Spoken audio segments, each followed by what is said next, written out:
So hey guys, welcome back to our another tutorial video. So in today's video I'm gonna walk you through how to get regular traffic updates on Waze app on your device. So Waze app is very useful in today's day-to-day life to us. So as we know that Waze app is a navigation app that provides real-time traffic updates, faster routes, turn-by-turn directions, alerts for hazards, speed traps and road conditions.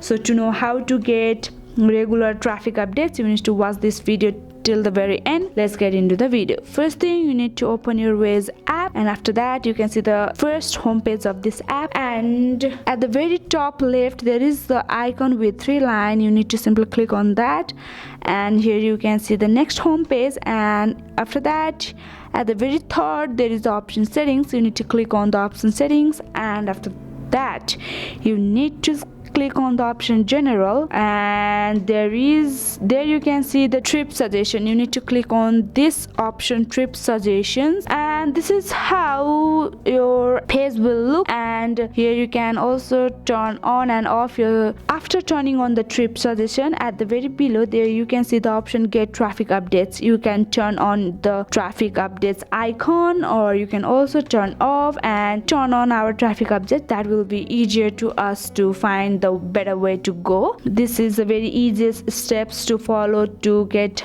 updated from traffic. So this is how you can get regular traffic updates in Waze app on a device. That's it for today. Hope this video helped you. If this video helped you, do not forget to like, subscribe and hit the bell icon of our channel. Thank you and see you in the next video.